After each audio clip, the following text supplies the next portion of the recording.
שלום וברוכים הבאים לשיעור לדוגמה בקורס תורת המחירים א'. אני רועי ברילנד ואני רוצה להודות לכם שבחרתם לצפות. אז בואו נתחיל ותשתדלו ליהנות. בואו נדבר קצת על מערך השיעור. אז מערך השיעור נבנה ועודכן באופן שוטף במשך 3 השנים האחרונות, בהם צברתי מאות שעות של ניסיון בלימוד של מאות סטודנטים. בהפקת השיעורים ועריכתם הושקעו משאבים רבים על מנת שיהיו מותאמים במיוחד לתוכנית הלימודים שלכם, ובשביל שלכם יהיה נעים, קל ונוח ללמוד מהבית. השיעורים יחסכו לכם המון זמן, הם מתומצתים וממוקדים, וכמובן שיחסכו לכם המון כסף. לא תצטרכו יותר כלום מעבר למערכי השיעור הללו, לא מורים פרטיים, לא קבוצות מיקוד, ולא שום דבר פרט לצפייה ותרגול מהבית. בכל שיעור תחשפו לעשרות דגשים וטיפים שנעשו במיוחד בשבילכם.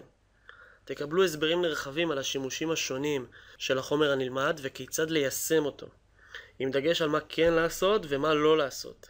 ונדבר כמובן המון על טעויות נפוצות וחוזרות של סטודנטים. אני ממליץ מאוד ליצור דף סיכום או דף נוסחאות של הטיפים והנקודות החשובות אשר ישמש אתכם במהלך התרגולים והלמידה העצמאית שלכם. כמובן שתתנסו בעשרות תרגילים שונים ומגוונים ברמת מבחן, בכל שיעור ושיעור. והכי חשוב, שכל זה בקצב האישי שלכם וניתן לצפייה כמה פעמים שתרצו. אתם מוזמנים להמשיך ולצפות בלקט קצר של נושאים לדוגמה מתוך מערכי השיעור השונים. שיהיה לכם המון בהצלחה. פונקציית התועלת. פונקציה מאפשרת לנו לכמת למספר את התועלת של הצרכן מרכב סל מסוים, למשל x ו-y. בואו ניקח לדוגמה את הפונקציה u שווה x כפול y. התועלת שווה ל-x כפול y. נשתמש בדוגמה שלנו ממקודם של סל a וסל b.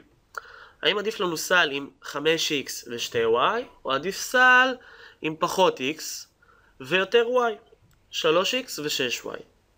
כל מה שאנחנו צריכים לעשות זה פשוט להציב. בואו נציב את סל a. אנחנו רואים שאם אנחנו מציבים, אנחנו מקבלים ש5 כפול 2 שווה 10, את זה כולנו יכולים לעשות. ואם אנחנו מציבים בסל b, יצא לנו ש3 כפול 6 שווה ל18. לכן סל b הוא עדיף.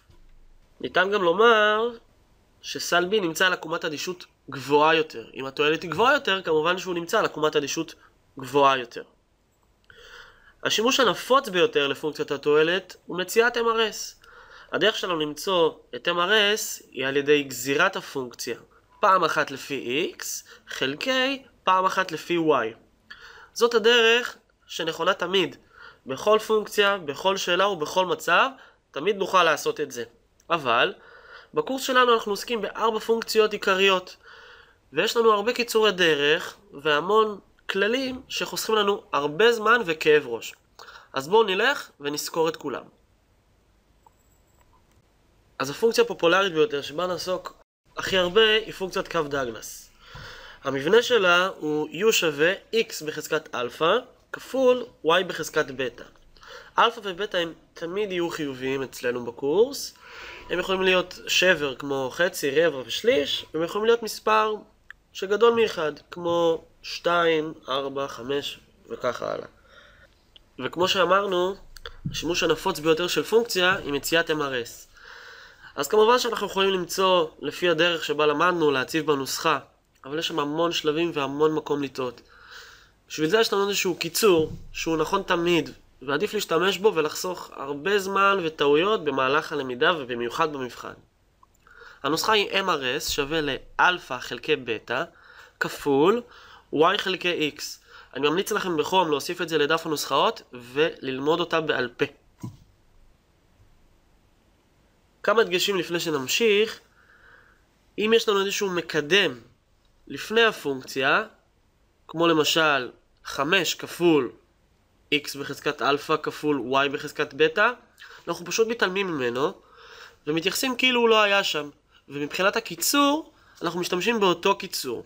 זאת אומרת שאם יש מקדם, הוא לא משפיע לנו על הקיצור ועל הנוסחה הכללית. היא תמיד נכונה והיא תמיד תראה ככה. נקודה נוספת היא שכל הנקודות הנמצאות על קרן מראשית הצירים יהיו עם אותו MRS. מה הכוונה? אם יש לנו קרן מראשית הצירים, בנקודה הזאת יש לנו איזשהו MRS, שיפוע כלשהו. כל העקומות שיעברו מעליה או מתחתיה, בנקודות שנחתכות עם קרן מראשית הצירים, לכולם יהיה את אותו שיפוע. זה משהו שכדאי לזכור, מדי פעם אנחנו נתקלים בו. הפונקציה השנייה שנדבר עליה היא פונקציה קוואזי-ליניארית. בפונקציה קוואזי-ליניארית אין לנו מבנה קבוע, פרט לעובדה שיהיה לנו איזשהו חיבור בין האיבר של x ל-y, ועל כל אחד מהם, על x ועל y, יכול להיות חזקה, שורש, לן או e. כמובן שייתכן גם איזשהו מקדם. לרוב זה יהיה בצורה לא אחידה, זאת אומרת שיהיה את זה או ל-x או ל-y, אבל כמובן שהכל יכול להיות. פונקציה קוואזי-ליניארית זאת למעשה הפונקציה היחידה, אנחנו נראה את זה בהמשך, שבה באמת צריך לגזור לפי השלבים, פעם אחת לפי x חלקי פעם אחת לפי y. אין לנו פה קיצורי דרך ואין לנו שום כללים. שאנחנו מזהים שיש לנו פונקציה קוואזי-ליניארית, אנחנו חייבים לדעת שיש לנו פה את העבודה של הגזירה. זאת למעשה הפונקציה היחידה, הסוג היחיד שבו אנחנו צריכים לעשות את זה. הפונקציה השלישית היא פונקציה ליניארית. פונקציה ליניארית, המבנה שלה יהיה של חיבור בין x ל-y, ויהיה לנו רק מקדמים, אלפא ובטא, לפני ה-x וה-y. את הפונקציה הזאת אנחנו בדרך כלל נתעסק בשאלות שהן בדרך כלל יוצאות דופן. הדרך להתמודד איתה ולעבוד איתה היא שונה, אנחנו נתעמק עם זה בהמשך. מבחינת ה-MRS הוא תמיד יהיה אלפא חלקי בטא, כי תמיד שנגזור את הפונקציה לפי x נקבל את אלפא, ותמיד שנגזור את הפונקציה לפי y נקבל את בטא, ולכן MRS הוא תמיד אלפא חלקי בטא, שאנחנו יודעים שהם מספרים חיוביים, ומכאן ש-MRS הוא קבוע, כמו שדיברנו. השיפוע של העקומה תמיד יהיה קבוע. הפונקציה האחרונה היא פונקציית מינימום. יש לה מבנה ייחודי. יש לה צד שמאל, אלפא x, ויש לה צד ימין, בטא y.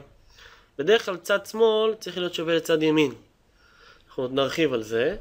אם אחד הצדדים, רק נזכיר, יותר קטן, למשל כמו פה, צד שמאל הוא 10, צד ימין הוא 5, הפונקציה תיתן לנו את הערך 5.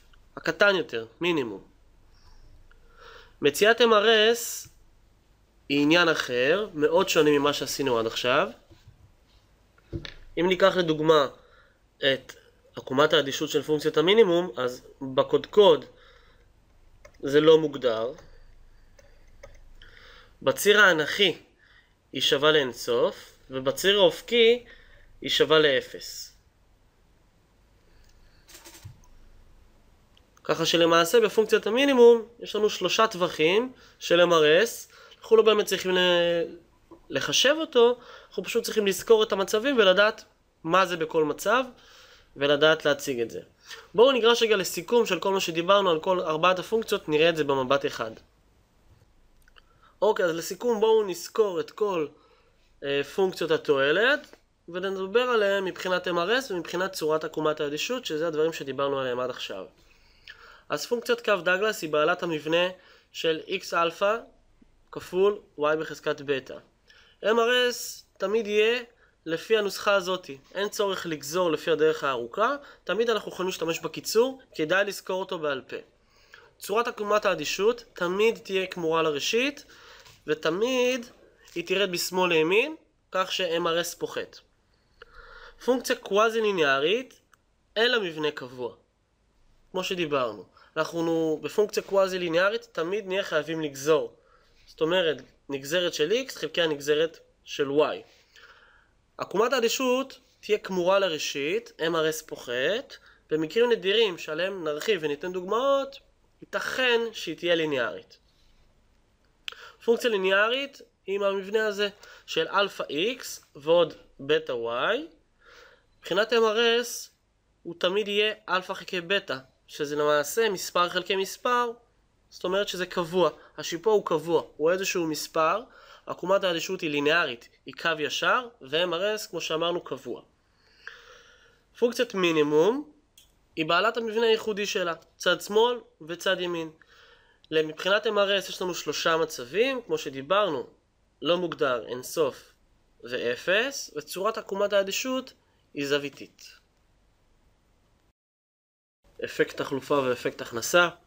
זה נושא למעשה מאוד גדול, אבל אין עליו שאלות באופן אישי, באופן עצמאי על הנושא הזה. זה איזשהו נושא שהוא מהווה חלק מתהליך פתרון של המון שאלות בהמון נושאים. אז מה זה למעשה אפקט תחלופה ואפקט הכנסה? אלו למעשה אפקטים שהם קורים בכל פעם שאנחנו עוברים בין קווי תקציב שיש להם שיפוע שונה.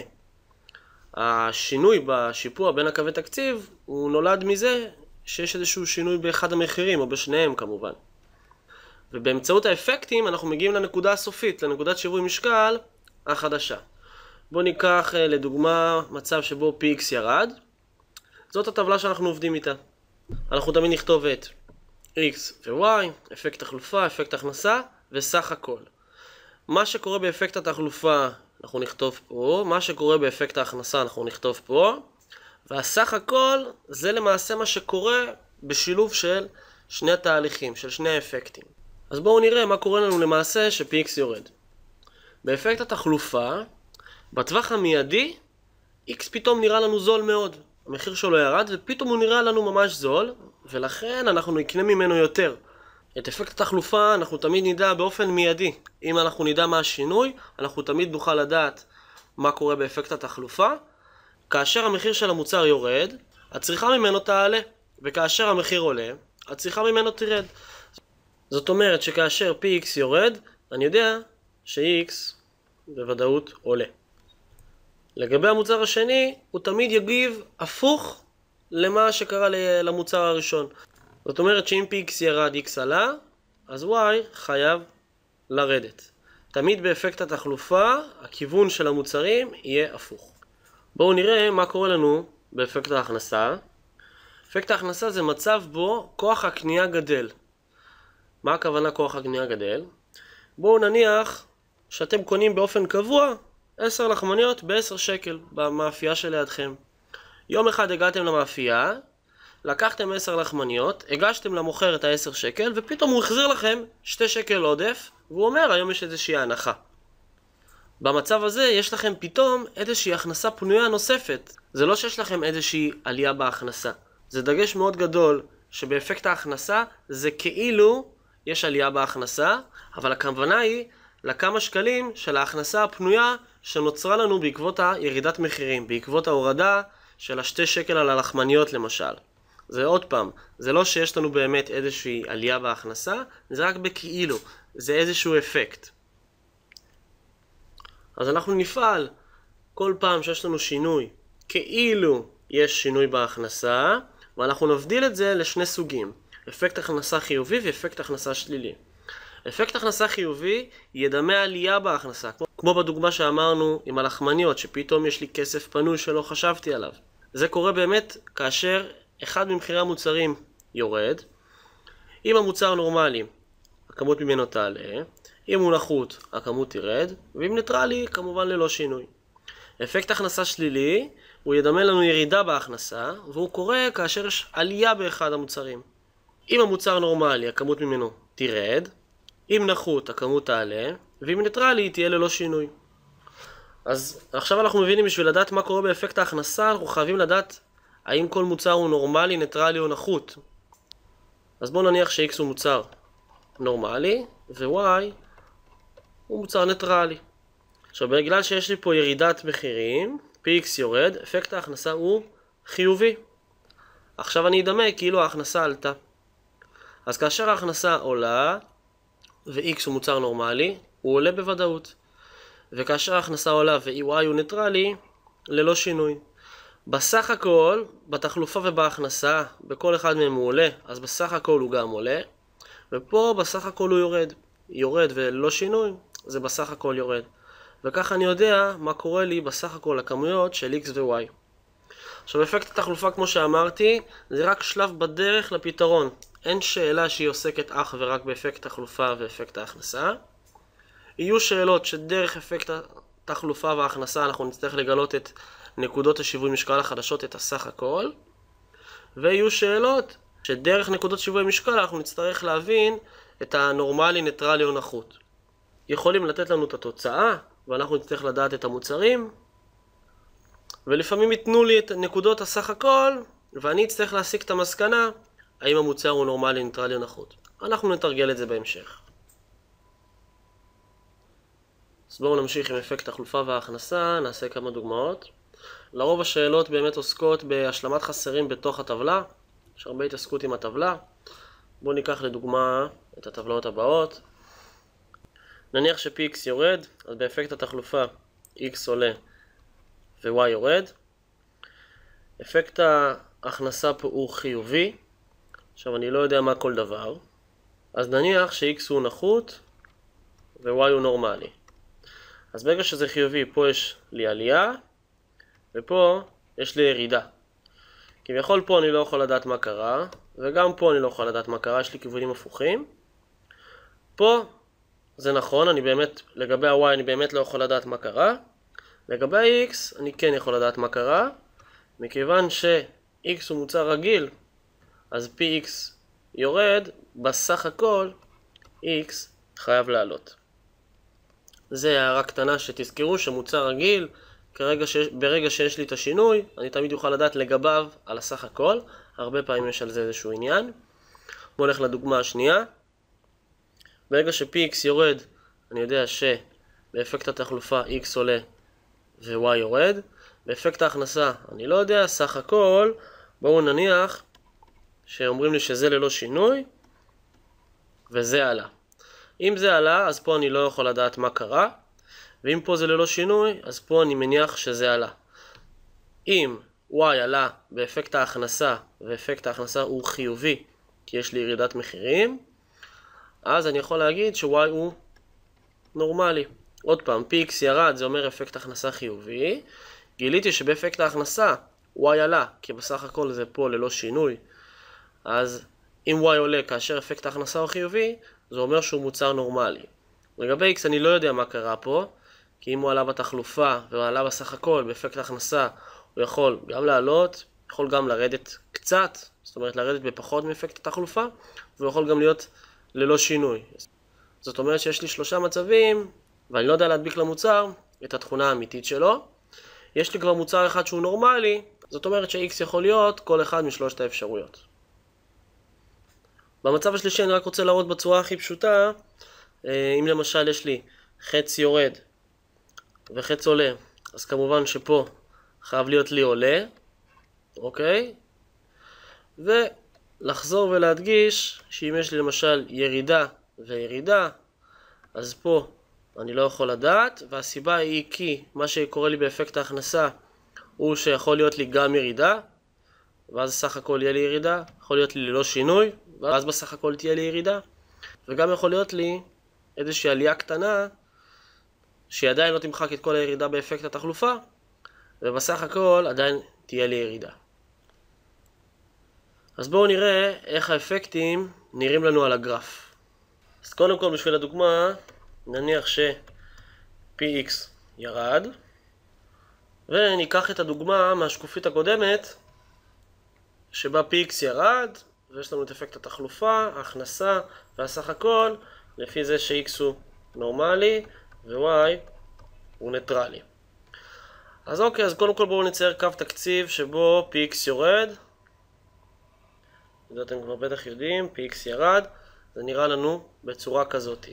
אז עד היום אמרנו שיש לי חיתוך בשתי נקודות, ועד היום אמרנו שאנחנו נעבור איפשהו לטווח הזה. היום אנחנו נלמד בדיוק איך לדעת לאן הוא יעבור. אז באפקט התחלופה אנחנו רואים ש-X עולה ו-Y יורד. אפקט התחלופה מתרחש על העקומה, על עקומת התועלת. זאת אומרת נקודה נוספת שבה X עולה ו-Y יורד. למשל הנקודה הזאת, אנחנו נסמן אותה כ-A tag. שימו לב, X עלה ו-Y ירד. עכשיו נעבור לאפקט ההכנסה. אפקט ההכנסה הוא חיובי, ובאפקט ההכנסה x עולה ו-y ללא שינוי. אז אני צריך לעבור לנקודה שבה x עולה ו-y ללא שינוי.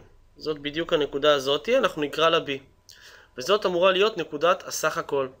אנחנו גם בודקים במעבר מ-a ל-b x עלה, ובמעבר מ-a ל-b y ירד, שזה בדיוק מה שקורה לי בסך הכל.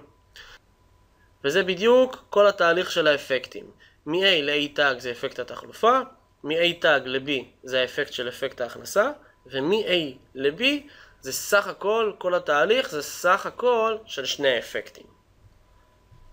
הערה חשובה שלפעמים מתקילים באיזשהו סעיף עליה, זה שבפונקציית מינימום אין לנו אפקט תחלופה, יכול להיות לנו רק אפקט הכנסה, כי בפונקציית מינימום אנחנו לא יכולים להעדיף פתאום את אחד המוצרים על פני השני.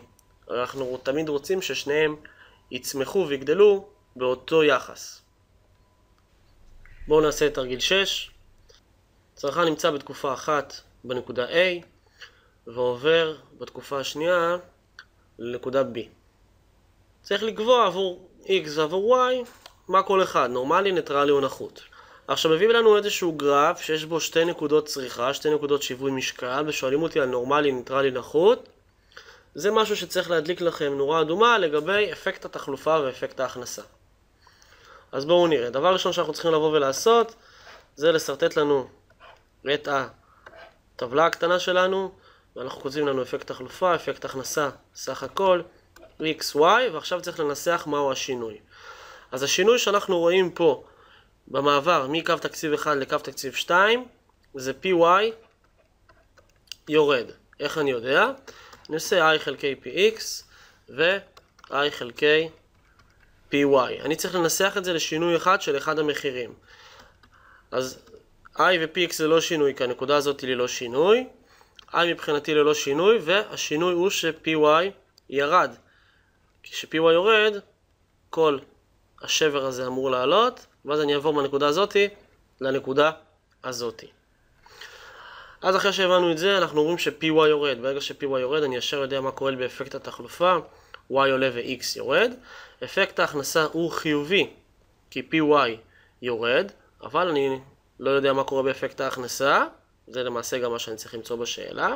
מה שאני כן יודע, זה מה קורה לי בסך הכל. בסך הכל אני רואה שגם x עלה, וגם y עלה. כל מה שנשאר לי לעשות, זה להשלים פה בטבלה את החוסרים. אז ב-x, אם באפקט התחלופה הוא ירד, אבל בסך הכל הוא עלה, סימן שבאפקט ההכנסה הוא עלה. ופה, אם הוא עלה ובסך הכל עלה, אז פה אנחנו לא ניתן לדעת. זאת אומרת שאם אפקט ההכנסה הוא חיובי ו-x עלה, אז זה אומר לי ש-x הוא נורמלי. לגבי y, לא ניתן לדעת. בואו ניגש לתרגיל 7. בתרגיל הזה שואלים אותנו, אם במעבר מתקופה 1 לתקופה 2, הכנסתו של הצרכן עלתה, זאת אומרת, i עלה, והוא נמצא בהתאמה בנקודות A ובנקודה B, ושואלים אותי פה כמה סעיפים. הסעיף הראשון הוא שואל אותי מה קורה למחיר y. אז בואו נראה, אני מתחיל ואני כותב i חלקי px ו-i חלקי py. ברגע ש-i עלה, כל השבר אמור לעלות, הנקודה אמורה לעבור למעלה, אבל אני רואה שהיא ללא שינוי. זאת אומרת ש-py גם צריך לעלות בדיוק באותו גודל. זאת אומרת ש-py עולה באותו גודל כמו i. ולכן התשובה הראשונה לסעיף הראשון, שמחיר y עלה. בסעיף השני שואלים אותי האם y הוא מוצר נורמלי, ניטרלי, נחות, וגם בסעיף השלישי שואלים אותי האם x הוא מוצר נורמלי, ניטרלי, נחות. מצב דומה למה שהיה לנו מקודם, שואלים אותי על תכונה לגבי ההכנסה, בסיטואציה של גרף שיש לי נקודות שיווי משקל, אני צריך לזכור ולהבין שאני צריך ללכת לאפקט התחלופה וההכנסה. אז מה שאני הולך לעשות, דבר ראשון, זה לסרטט לי את הטבלה, תחלופה, הכנסה, סך הכל, x, y, ומה שאני צריך להבין עכשיו, זה מה השינוי שקורה לי. במעבר מקו תקציב 1 לקו תקציב 2, כמו שזה נראה בעיניים, כמות x שאני יכול לקנות היא גדלה, זאת אומרת שאני יכול להגיד כאילו px ירד. לא משנה לי מה אומרים לי בשאלה, הכנסה עלתה, הכנסה ירדה, py, px, אני פותר את השאלה כמו איך שזה נראה. אם זה נראה כמו px ירד, אני יכול לפתור את כל השאלה ולעשות את אפקט התחלופה כאילו px ירד. אין צורך לנתח מעבר לזה. תזכרו, את כל השאלות בכל הנושאים אפשר לפתור לפי איך שזה נראה בעין. כמובן שבהסברים לא לכתוב שזה מה שקרה, כי זה יהיה טעות לכתוב את זה. אז אני פותר את השאלה כאילו px ירד. אם px ירד אני יודע ש-x עלה ואני יודע ש-y ירד. באפקט ההכנסה אני לא יודע, זה גם מה ששואלים אותי בשאלה. מה שאני כן יודע זה הסך הכל. אני יודע שבמעבר מקו תקציב 1 לקו תקציב 2, זאת אומרת במעבר מהנקודה A לנקודה B, כמות x עולה, ואני יודע שכמות y יורדת.